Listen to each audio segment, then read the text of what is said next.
எல்லா சப்ஜெக்டை விட எனக்கு மேக்ஸ் தான் ரொம்ப பிடிக்கும். நான் எப்பவுமே மேக்ஸ்ல தான் அதிகமான மார்க்கை எடுப்பேன்னு நிறைய ஸ்டூடெண்ட் சொல்லி நீங்க கேள்விப்பட்டிருப்பீங்க. அது எப்படின்னு நீங்க யோசிச்சிருக்கீங்களா? ஏன்னா எல்லா சப்ஜெக்டை விட மேக்ஸ்ல ரொம்ப ஈஸியா 100 மார்க்கை எடுக்கலாம். மத்த சப்ஜெக்ட்ல நீங்க ஒரு லைனை தப்பா எழுதிட்டாலும் இல்ல ஒரு மெயின் வேர்ட்ஸை விட்டுட்டாலும் அதுல மார்க்ஸ் குறைஞ்சிரும். ஆனா மேக்ஸ்ல உங்களுக்கு ஒரு கொஸ்டினோட ஃபார்முலா தெரிஞ்சிட்டாலே அதோட ஆன்சரை நீங்க ஈஸியா சால்வ் பண்ணிடலாம். இதனால உங்களுக்கு ஃபுல் மார்க் கிடைச்சிரும். இன்னைக்கு வீடியோல 10th மேக்ஸ்ல எப்படி டாப் மார்க் எடுக்கிறதுன்னு பார்க்க போறோம். மேக்ஸ் கஷ்டம்னு நினைக்கிற ஸ்டூடெண்ட்ஸ் கூட ஈஸியா டாப் மார்க் எடுக்கலாம். ஹாய் எவ்ரிவன், நீங்க பார்த்துக்கிட்டு இருப்பது great student channel. Number 1, read formula. உங்க மேக்ஸ் சப்ஜெக்ட்ல இருக்கிற ஃபார்முலா எல்லாத்தையும் சரியா படிச்சுக்கங்க. உங்களுக்கு ஃபார்முலா கிளியரா தெரிஞ்சிருச்சுன்னா 50% டென்ஷன் கம்ப்ளீட் ஆகிடும். உங்க எக்ஸாம்ல எந்த கொஸ்டின் கேட்டாலும் இந்த கொஸ்டினோட ஃபார்முலா எனக்கு தெரியும், நான் இதோட ஆன்சரை ஈஸியா சால்வ் பண்ணிடுவேன்னு நீங்க தைரியமா இருப்பீங்க. அதுக்கப்புறம் எந்த கொஸ்டினுக்கு எந்த ஃபார்முலா சரியா வரும்னு யோசிச்சு சரியான ஆன்சரை சால்வ் பண்ணுங்க. அந்த கொஸ்டினுக்கு உங்களுக்கு ஃபுல் மார்க் கிடைச்சிரும். ஒரு மார்க் கூட குறையாது. Number 2, how to get full marks in maths. மேக்ஸ்ல சென்டம் வாங்க நினைக்கிற ஸ்டூடெண்ட்ஸ் அதிகமா செய்யற தவறு 1 மார்க் கொஸ்டின் தான். நீங்க 1 மார்க் கொஸ்டினை சரியா படிச்சுட்டு போங்க. அப்புறம் ஃபார்முலா போடுறதுக்கு மறந்துடுவாங்க, அதையும் சரியா படிச்சுட்டு போங்க.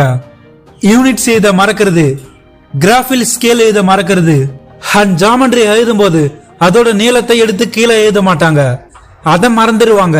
இது போல சின்ன மிஸ்டேக்கால சென்டம் எடுக்க முடியறது இல்ல. இதெல்லாம் நீங்க சரி பண்ணிட்டீங்கன்னா நீங்க மேக்ஸ்ல ஈஸியா ஃபுல் மார்க் எடுக்கலாம். Number 3, don't fear exam hall.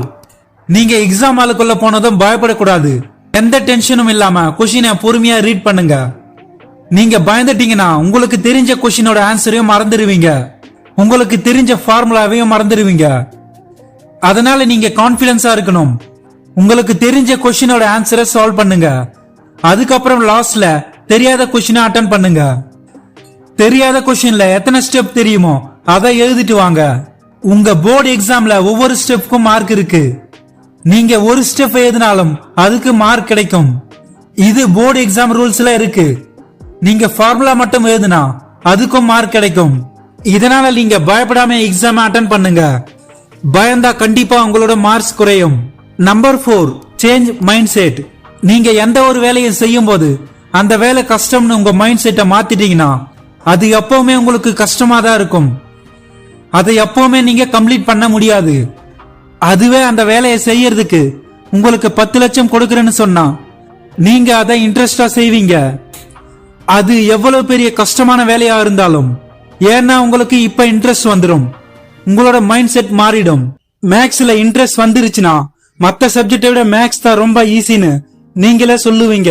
அது போலதான் நீங்க மத்த சப்ஜெக்டை ஈஸின்னு நினைக்கிறீங்க, மேக்ஸ கஷ்டம்னு நினைக்கிறீங்க.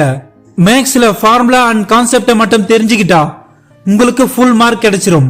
உங்களுக்கு ஸ்டார்டிங்ல இருந்தே மேக்ஸ் கஷ்டம்னு ஸ்டார்ட்ஸ் வந்திருக்கும். அதனாலதான் நீங்க மேக்ஸ் பார்த்ததும் கஷ்டம்னு சொல்றீங்க. உங்களோட மைண்ட் செட்டை மாத்துங்க, அப்புறம் நீங்க எப்பவுமே ஈஸியா மேக்ஸ்ல ஃபுல் மார்க் எடுக்கலாம். Number 5, lack of confidence. Friends, எந்த ஒரு ஃபீல்ட்லயும் சாதிக்க ரொம்ப பெரிய விஷயமா இருக்கிறது முதல்ல நம்மளோட நம்பிக்கை. உங்களுக்குள்ள நம்பிக்கை இருந்தா, அதாவது கான்பிடன்ஸ் இருந்தா, நீங்க கண்டிப்பா ஜெயிக்க முடியும். இதோட சொல்யூஷன், நீங்க முதல்ல மேக்ஸ்ல 4 நினைக்கிற தாட்ஸை விட வேண்டியிருக்கும். நீங்க எப்பவுமே மேக்ஸ்ல எக்ஸ்பர்ட்னு நினைக்கணும். இதனால உங்களோட பயம் போயிடும். இதோட நீங்க மேக்ஸ மென்டல் பிரஷர்னு நினைக்க மாட்டீங்க. Number 6, previous year question paper revision. Last 5 year question பேப்பரை எடுத்து அதுல அதிகமா கேட்டிருக்க கொஸ்டினை பிராக்டிஸ் பண்ணுங்க. 95% சான்ஸ் இந்த வருஷமும் மறுபடியும் அந்த கொஸ்டினை கேட்கலாம். நீங்க ப்ரீவியஸ் இயர் கொஸ்டினை ரிவிஷன் பண்றதால 35 இருந்து 40 மார்க்ஸ் ஈஸியா கிடைச்சிரும். கண்டிப்பா ப்ரீவியஸ் இயர் கொஸ்டின் பேப்பரை பிராக்டிஸ் பண்ணுங்க. இந்த பாயிண்ட்ஸ் எல்லாம் ஃபாலோ பண்ணுங்க. மேக்ஸ்ல நீங்க கண்டிப்பா 95+ மார்க்ஸ் எடுக்கலாம். ஐ ஹோப் வீடியோ உங்களுக்கு ரொம்ப யூஸ்ஃபுல்லா இருந்திருக்கும்.